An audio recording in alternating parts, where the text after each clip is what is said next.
In due time, the report reached the viceroy's ears that one of the aristocrats had been openly baited in the theater.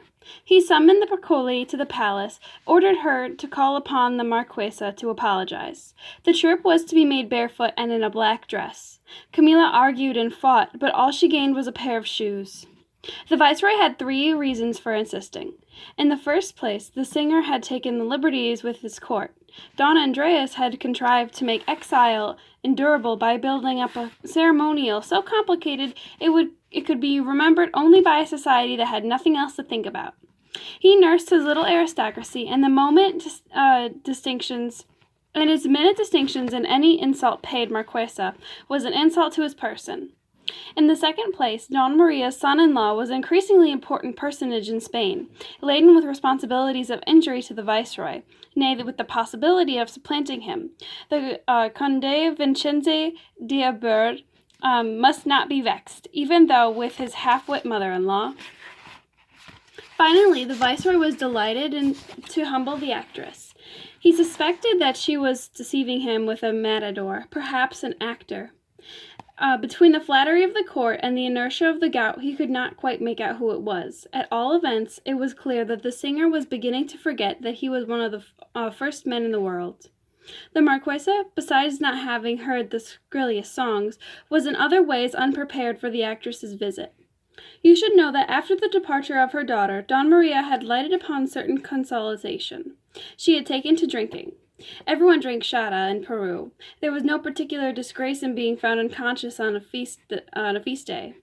Don Maria had begun to discover her feverish monologues and a way of keeping her awake all night. Once she had a delicate fluted glass full of chiaca on retiring. Oblivion was so sweet that presentedly she stole larger amounts and tried dissimulating her effects from Pepita. She hinted that she was not well and represented herself by going into a decline. At last she resigned all pretense. The boats that carried her letter to Spain did not leave oftener than once a month. During the week that had preceded the making of the packet, she observed the strict regime and cultivated the city assiduously for material. At the last, on the eve of the post, she wrote the letter, making up the bundle towards dawn and leaving it for Pepita to deliver to the agent. Then, as the sun rose, she would shut herself in her room with some flagons and drift through the next few weeks without the burden of consciousness. Finally, she would emerge from her happiness and prepare to go to the state of training in preparation for writing another letter.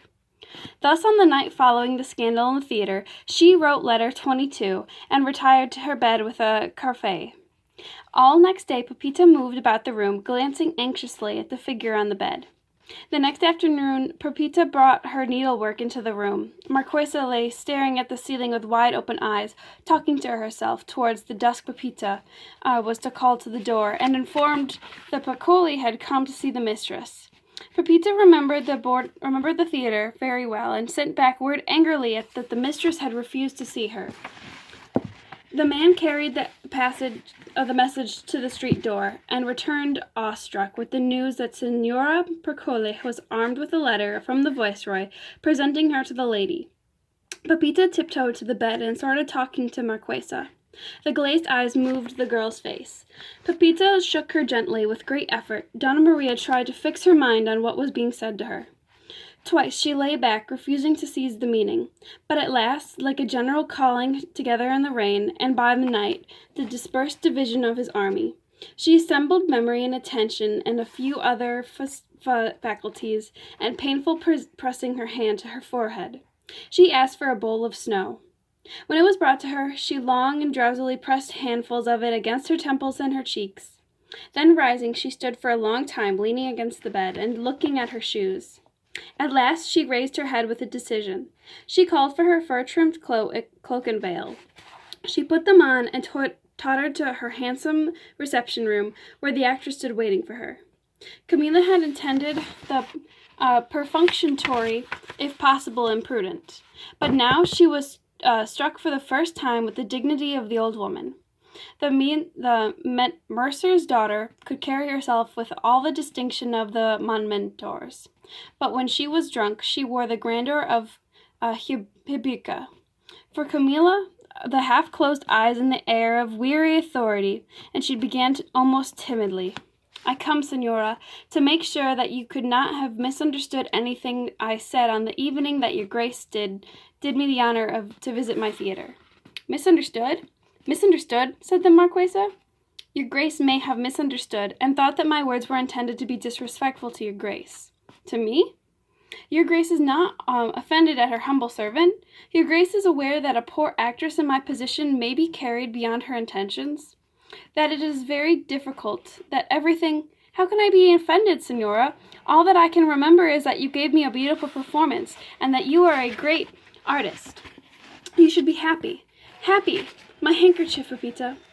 The Marquesa brought these words out very rapidly and vaguely, but the Bercoli was confounded. A piercing sense of shame filled her. She turned crimson. At last she was able to murmur, "It was the songs between the acts of the comedy. I was afraid, your Grace... Yes, I remember now. I left early. Pepito, we left early, did we not? But, Senora, you were good enough to forgive my leaving early, yes? Even in the middle of your admirable performance. I forget why we left, Pepita. Oh, some indisposition. Indisposition. It was impossible that anyone in the theater could have missed the intention of the songs. Camilla could only assume that the Marquesa, out of a sort of fantastic anonymity, was playing at the farce of not having noticed. She was almost in tears. But you are so good to overlook my childness, Senora. I mean, your Grace. I did not know your goodness, Senora. Permit me to kiss your hand. Donna Maria held out her hand, astonished. She could not for a long time been addressed with such consideration.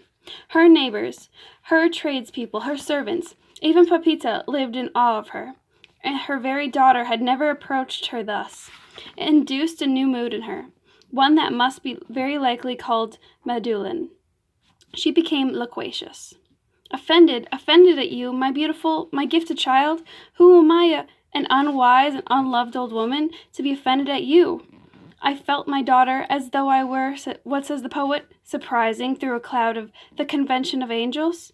Your voice kept finding new wonders in our mortoio.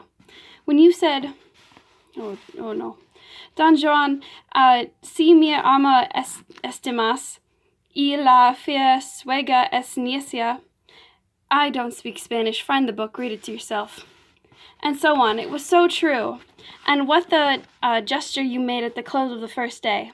There with your hands so, such a gesture as the Virgin made, saying to Gabriel, "How is it possible that I shall have a child? No.